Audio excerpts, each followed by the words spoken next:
चलिए, good morning third year maths.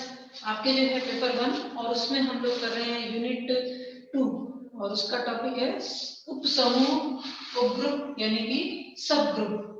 ठीक है, तो सब ग्रुप में जो है हम लोग लास्ट टाइम जो है क्या किया था कि सर्वनिष्ठ के बारे में, दो सब उपग्रुपों का या उपसमूह का जो है सर्वनिष्ठ था और उसका संघ यानी कि दो जो सब ग्रुप होते हैं उनका इंटरसेक्शन और दो सब ग्रुप जो होते हैं उनका यूनियन जो है वह सब ग्रुप होता है कि नहीं उसके बारे में हमने डिस्कस किया था।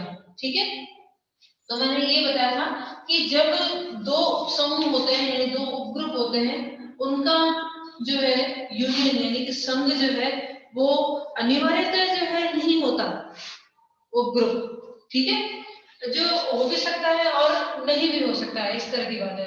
हम लोग कह नहीं सकते नहीं होगा ही होगा।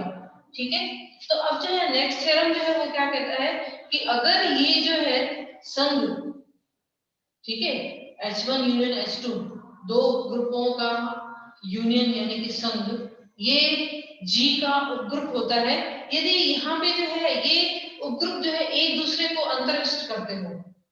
ठीक है, ये जो है G का उपग्रुप होगा यदि क्या कंडीशन होनी चाहिए कि ये एक दूसरे को अंतर्विष्ट करते हो। अंतर्विष्ट करते हो मतलब इसका मतलब क्या होगा, या H1 जो है H2 में होगा या H2 जो है वो H1 में होगा, इस तरह से। तो नेक्स्ट थ्योरम जो है आपका ये कहता है तो ये पॉसिबिलिटी है कि इसका यूनियन जो है वो क्या होगा कि सब ग्रुप हो जाए। ठीक है, इसका यूनियन जो है दोनों जो सब ग्रुप्स का जो है यूनियन जो है वो क्या हो जाए, ये सब ग्रुप हो जाए जी का। तो चलिए हम लोग जो है थ्योरम सिद्ध करते हैं। पहले स्टेटमेंट लिखते हैं, कभी पूछा नहीं गया लेकिन बहुत ही अच्छा थ्योरम है। ठीक है, पूछने जैसा है।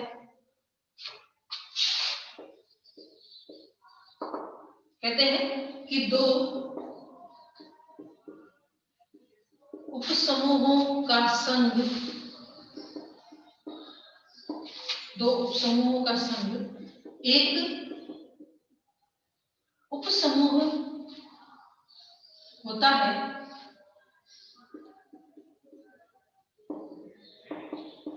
उपसमूह होता है यदि भी एक उपग्रुप दूसरे में अंतर्विष्ट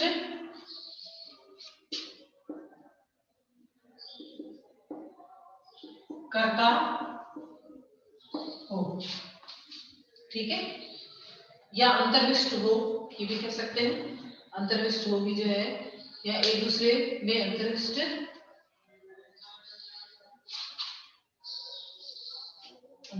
होता।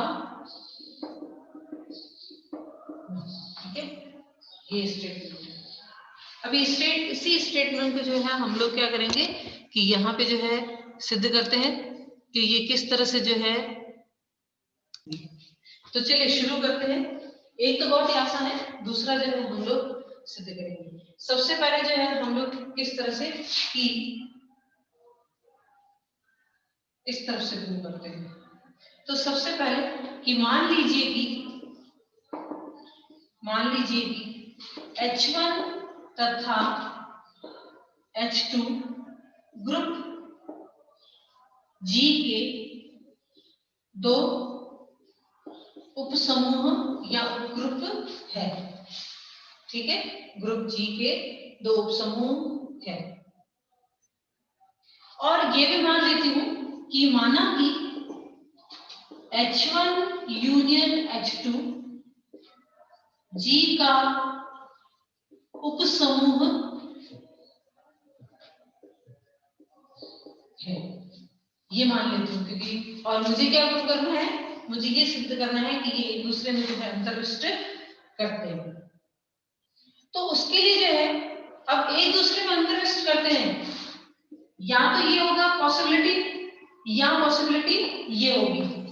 ठीक है, तो हम लोग क्या करते हैं कि इसमें से जो है एक को बोलते हैं कि एक ये नहीं है, ये पॉसिबिलिटी नहीं है, दोनों कंडीशन दोनों है ना, या ये तो हम लोग कहते हैं कि एक नहीं है, अगर ये नहीं है तो ये होनी चाहिए, ठीक है, अगर एक पॉसिबिलिटी नहीं है यानी कि दूसरी होनी चाहिए, तो हम लोग जो है इस तरह से जो है सिद्ध करेंगे, ठीक है।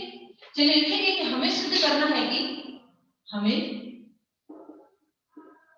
सिद्ध करना है कि H1 is subset of H2 या H2 is subset of H1, ठीक है, H1 is subset of H2 या H2 is a subset of H1।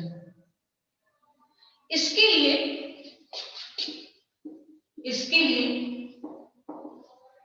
हम मान लेंगे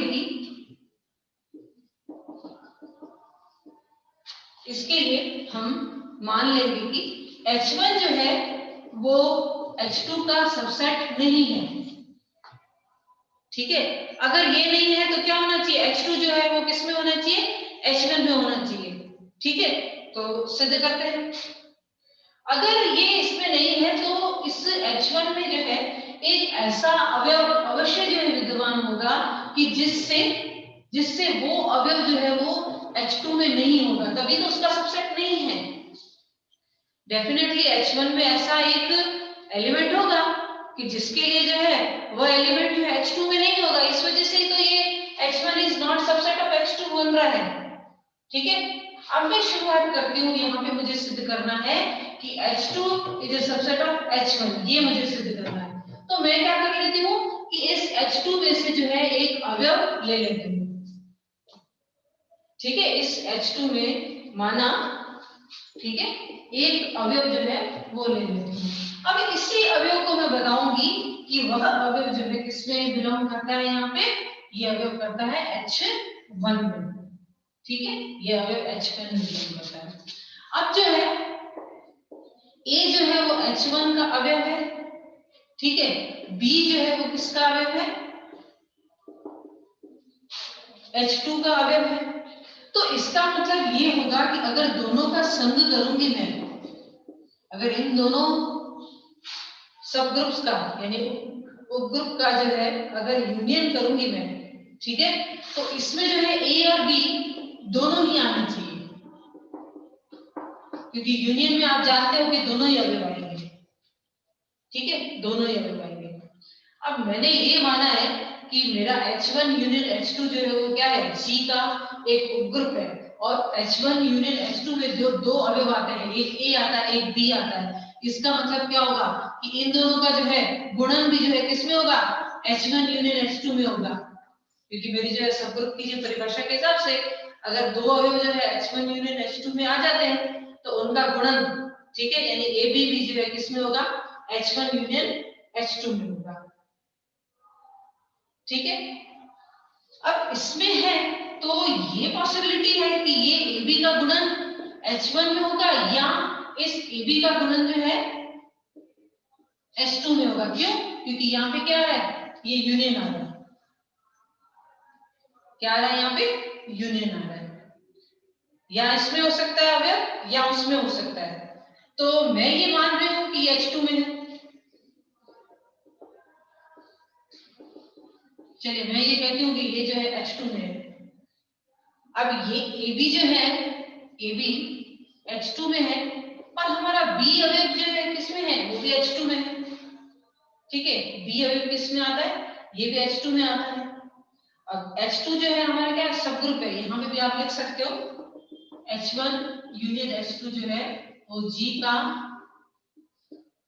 उपग्रुप है, रीजन लिख सकते हैं। अब एक अवयव AB H2 में आता है, एक अवयव B H2 में आता है, तो सब ग्रुप की जो है कंडीशन के हिसाब से क्या होना चाहिए, AB, और इसका B इनवर्स बिलोंग्स टू किस में होना चाहिए, H2 में होना चाहिए, जो प्रतिबंध था ना सब ग्रुप के लिए उसके हिसाब से, ठीक है। यहाँ पे भी आप लिख सकते हैं H2 जो है वो उपग्रुप है, ठीक है, रीजन लिख सकते हैं H2 जो है वो उपग्रुप है, और उसका जो प्रतिबंध था उपग्रुप के लिए वह यहाँ पे हम लोग अप्लाई कर रहे हैं। चलिए ये भी जो है सारे G के अवयव साचर्यता के गुणधर्म का पालन करेंगे, तो B into B इनवर्स हो जाएगा जो कि H2 में होगा। दिस इंप्लाइज ये आ जाता है E, A into E क्या आता है A, यानी A belongs to H2। लेकिन आप पहले देखो A जो है क्या है, H2 का अवयव नहीं है। A क्या है, H2 का अवयव नहीं है, जो कि विरोधाभास है, जो कि विरोधाभास है। क्योंकि A does not belongs to H2, क्योंकि A does not belongs to H2, ठीक है, क्योंकि वो H2 का अवयव है ही नहीं। यानी कि जो मैंने माना था ना AB जो H2 में है वह गलत है, क्योंकि अगर वो लिया था तो हमें इस तरह का मिल रहा है। Therefore अर्थात लिखेंगे therefore AB does not belongs to H2। यानी ये जो हमने माना था ना कि ये एलिमेंट H1 में हो सकता है, ये एलिमेंट H2 में हो सकता है, तो मैंने क्या किया कि मैं कहती हूँ कि AB जो है H2 में है, लेकिन जब मैंने लिया तो मुझे यहाँ पे कॉन्ट्राडिक्शन मिलता है, ठीक है, यहाँ पे कॉन्ट्राडिक्शन मिलता है, क्योंकि A जो है वो क्या है, H2 का अवयव नहीं है, ठीक है। Therefore AB belongs to H1, ठीक है, AB belongs to H1। अब देखिए कि ये जो आपका A अवयव जो है वो H1 में है, और ये जो AB है वो भी H1 में है, ठीक है। A जो है H1 का अवयव है और AB भी मैंने बता दिया कि वो भी H1 का ही अवयव है, तो ये जो A इनवर्स होगा वो क्या होगा, वो भी H1 का होगा, ठीक है, और ये AB जो है H1 का है। अब हमारा H1 जो है वो क्या है, एक सब ग्रुप है, तो दो अगर H1 में आते हैं तो दोनों का गुणन भी H1 में होगा,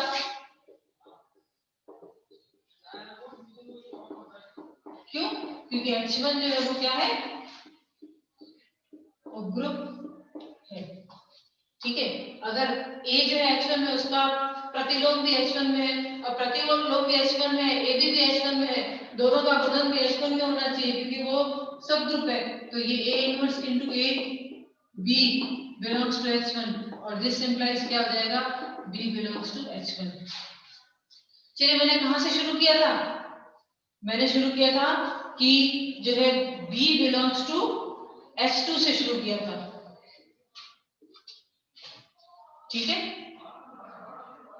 और मुझे ये B किस में मिला, H1 में मिला। B belongs to H2 implies B belongs to H1, therefore H2 is a subset of H1, H2 is a subset of H1 हो गया, क्योंकि मैंने शुरुआत की थी कि ये एक एलिमेंट लिया था, किसमें, H2 में लिया था, और वही एलिमेंट मुझे किसमें प्राप्त हो रहा है, इसमें H1 में प्राप्त हो रहा है, ठीक है।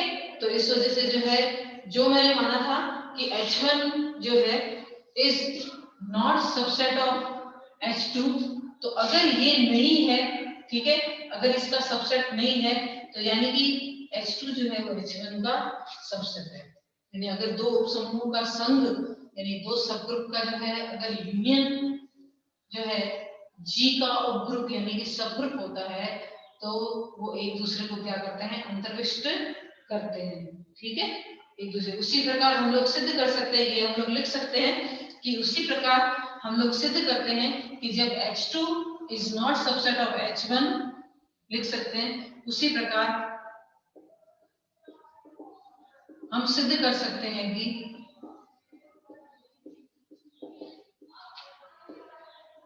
जब H2 is not subset of H1, तो H1 is subset of H2, ठीक है। ये दूसरी भी कंडीशन हम लोग सिद्ध कर सकते हैं कि अगर H2 जो है वो H1 का जो है, या मैं ऐसे कहूँ, ये भाषा कहूँ बोलूंगी तो ज्यादा सही रहेगा कि H1 अगर H2 को अंतर्विष्ट नहीं करता है, ठीक है, अंतर्विष्ट नहीं करता है, इसका मतलब कि H2 जो है H1 को अंतर्विष्ट कर रहा है, ठीक है, भाषा में हम लोग इस तरह से भी कह सकते हैं।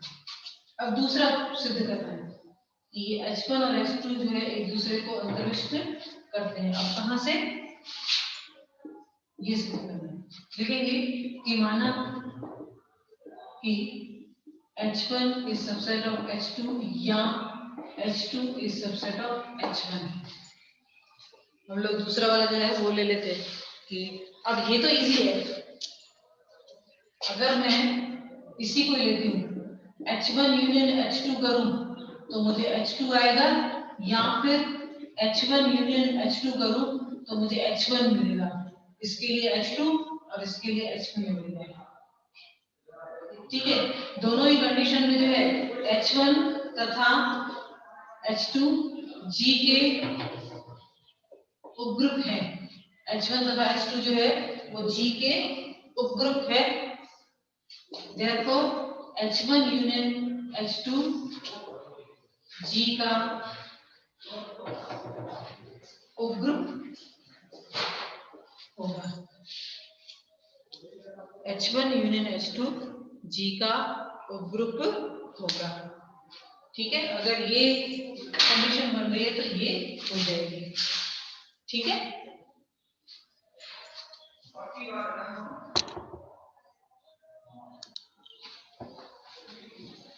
चलिए हम लोग नेक्स्ट जो है थ्योरम पे जाते हैं। ठीक है, और उसके बाद उसका जो है ग्रुप का केंद्र भी करना है, प्लस सामान्य ग्रुप भी करना है।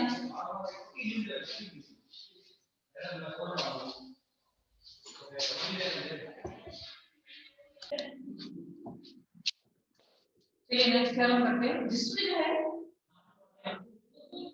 अगर दो उपग्रुप होते हैं तो उनका गुणन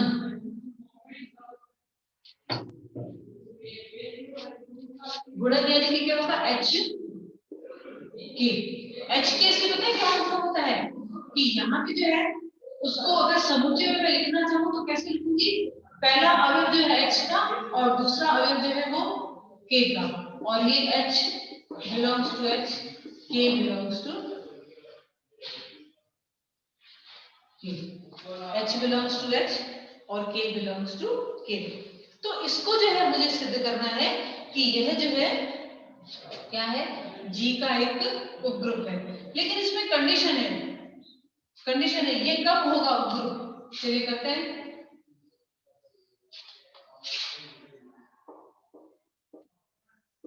कहते हैं कि यदि H और K किसी ग्रुप G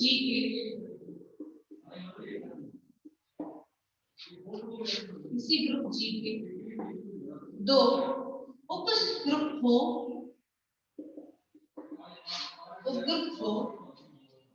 तो ये H इंटू K G का उपग्रुप होगा यदि और केवल यदि, यानी कि double implies HK is equal to KH हो, HK is equal to KH हो। ठीक है, कि ये इसका उपग्रुप होगा यदि जो है HK is equal to KH हो। ठीक है, तो सबसे पहले जो है इस तरफ वाला हम लोग ये मान लेते हैं कि माना कि HK G का उपग्रुप है,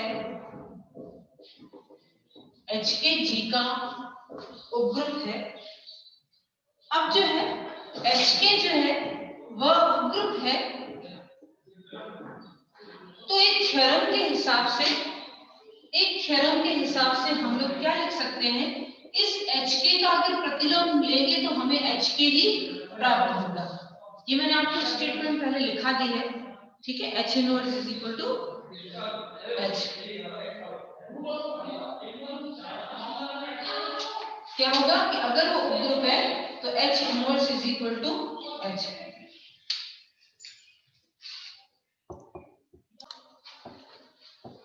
ठीक है, H K inverse is equal to H K, और इसको अगर इनवर्स को हम लोग हटाते हैं तो पहले K पे इनवर्स आएगा, फिर H पे इनवर्स आएगा, और ये हो जाएगा H के। ठीक है, अब K, H और K वह भी क्या है, दोनों उपग्रुप है। अगर दोनों का इनवर्स लेते हैं तो वह भी क्या आएंगे, ये के आ जाएगा, ये एच आ जाएगा और ये होगा एच के, क्योंकि एच व के उपग्रुप है, therefore H inverse is equal to H और K inverse is equal to K. ठीक है, H inverse is equal to H और K inverse is equal to के। ये एक तरफ सिद्ध हो गया। अब हम लोग जो है इस तरफ से सिद्ध करते हैं। मैं ये लेती हूं कि माना कि एच के इज इक्वल टू के एच, और मुझे क्या सिद्ध करना है, मुझे सिद्ध करना है कि एच के जो है वो जी का उपग्रुप है।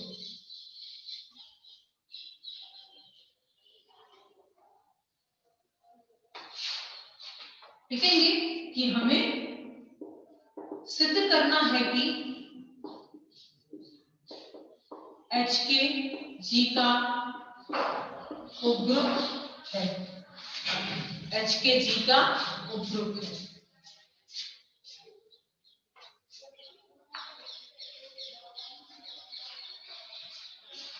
उसके लिए मैं क्या करूंगी कि यहाँ पे एच के और एच के का जो है इनवर्स का मान जो है ज्ञात करूंगी, और अगर मुझे इसमें भी फिर से एच के मिल जाता है ना, तो इसका मतलब क्या है, एच के जो है वो उपग्रुप है, क्योंकि ये भी हम लोग किसके हिसाब से कर रहे हैं, थ्योरम के हिसाब से। आप जो है यहाँ पे लिख सकते हो ये जो है क्या है, ये थ्योरम है।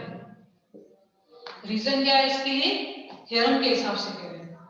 यहाँ पे भी जो है हम लोग अगर सिद्ध करेंगे तो वो किसके हिसाब से करेंगे, थ्योरम के हिसाब से सिद्ध करेंगे।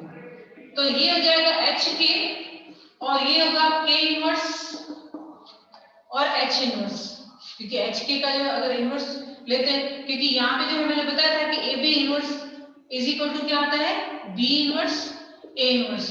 तो उसी तरीके से जो है एच के का इनवर्स क्या हो जाएगा, पहले ए इनवर्स और फिर एच इनवर्स। अब जो है एच और इस के और के इनवर्स को जो है मैं साथ में ले लूंगी। ठीक है, अब के और के इनवर्स को मैंने साथ में ले लिया, लेकिन के जो है वो क्या है, सब ग्रुप है, तो इस वजह से क्या आ जाएगा, के आ जाएगा।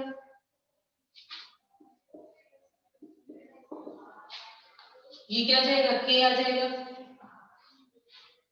ठीक है, क्योंकि इसको साथ में ले लिया तो ये आ गया एच, इसको ब्रैकेट में जो है इस तरह से हम लोग लिख लेते हैं, एच के साथ लिख लेते हैं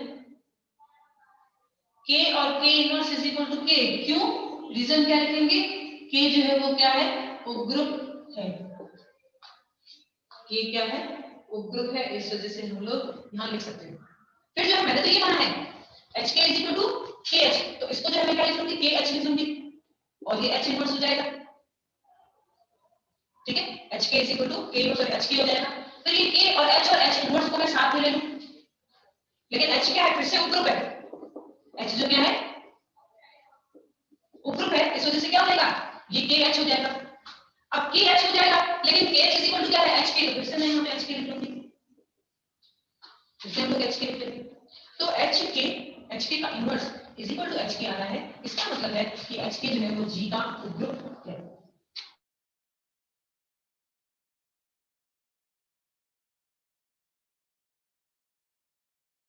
Therefore एच के जी का उपग्रुप है, एच के जो है जी का उपग्रुप है। ठीक है, अब यही का यही, अब जैसे मैंने तो क्या किया कि यहाँ पे जो है स्टैंडर्ड जो थ्योरम आपके है उन थ्योरम का यूज करके मैंने इसको सिद्ध किया, लेकिन मैं एक बार जरूर सलाह दूंगी आपको कि आपके जो है किताब में जो है उसको अवयवों से भी जो है सिद्ध करके बताया हुआ है। ठीक है, जो आप अवयव जो है लेकर और उसको सिद्ध करके जो है बताया हुआ है कि किस तरह से जो है एच के जो है वह जी का उपग्रुप होता है। ठीक है, तो आप एक बार जरूर देख लेना किताब में, और यहाँ पे जो मैंने क्या किया, थ्योरम्स का जो है यूज करके जो है कर लिया। ठीक है, अब जो है हम लोग क्या करेंगे, पहले जो है जेड जी करके एक जो है केंद्र जो है परिभाषित करेंगे जी का, पहले उसको हम लोग बता देते हैं कि वह उपग्रुप है, उसके ऊपर से फिर जो है हम लोग परिभाषा लिखेंगे। ठीक है, तो चलिए नेक्स्ट जो है आपके आ जाता है, क्वेश्चन आ जाता है जिसमें जो है एक अलग तरह का जो है समूह जो है परिभाषित किया गया है, और उस समूह को जो है क्या कहते हैं, ग्रुप का केंद्र कहते हैं। पहले हम लोग वो प्रूव करेंगे और उसके बाद उसकी परिभाषा लिखेंगे। ठीक है, क्वेश्चन ये सिद्ध कीजिए कि सिद्ध कीजिए कि किसी समूह G का केंद्र G का उपसमूह होता है। किसी समूह का केंद्र नाम लिखिए Z ब्रैकेट में G का उपसमूह होता है। और जहां ZG जो है वो इस तरह से परिभाषित है। देखिए ये जो हम जिस केंद्र की बात कर रहे हैं केंद्र इस प्रकार परिभाषित है कि X बिलोंग्स टू G, यानी कि G के वह अवयव जो G के अवयवों के साथ ही जो है साथ रेखा के क्रम विनिमयता के गुणधर्म का जो है वो पालन करते हैं। और प्रत्येक अवयव के साथ, देखिए प्रत्येक अवयव के साथ ऐसे G के अवयव, ठीक है, जो G के अवयवों के साथ जो है क्रम विनिमयता के गुणधर्म का पालन करते हो, वह सारे जो अवयव यानी वह उन अवयवों का समुच्चय क्या कहलाता है? G का केंद्र कहलाता है। सबसे पहले ये तो बता दें कहीं एम्प्टी ना हो जाए, ठीक है। अब E जो है वो क्या है? G का अवयव है। और EG या फिर GE करते हैं तो आप जानते हैं दोनों बराबर होंगे डेफिनेटली, क्योंकि GE होता है और G belongs to G। Therefore ये E जो है वो क्या होता है? इस ZG में आएगा, ठीक है। क्या होगा? ये E एलिमेंट जो है वो ZG में आएगा, यानी कि ये जो मैंने परिभाषित किया है समुच्चय वो क्या है? अरिक्त है, यानी कि नॉन एम्प्टी है, ठीक है, नॉन एम्प्टी है। अब क्या करना होगा? इसको उपसमूह सिद्ध करना है। तो इसमें पहले दो अवयव ले लेते हैं। मान लीजिए कि x1 और ये x2 जो है इस ZG में जो है विद्यमान है। अगर ZG में है तो x1G इसी को क्या हो जाएगा? GX1 और ये हो जाएगा x2G और ये GX2। क्या होगा? For all G belongs to G, ठीक है। अब जो है यहाँ पे इस x1 को जो है मैं लेती हूँ, सॉरी ये जो आपके x2 है इसको मैं लेती हूँ और दोनों तरफ जो क्या करती हूँ x2 इनवर्स से जो है मैं मल्टीप्लाई करती हूँ। यहाँ पे मल्टीप्लाई करने का मतलब मैं जो कह रही हूँ इसका मतलब ये है कि ये हम लोग यहाँ पे संक्रिया करा रहे हैं, ठीक है। यहाँ पे इस अवयव की जो है दूसरे जो अवयव दिए उनके साथ संक्रिया करा रहे हैं, यानी गुणा तो मैं जो है सिर्फ शब्द बोल रही हूँ यहाँ पे, जबकि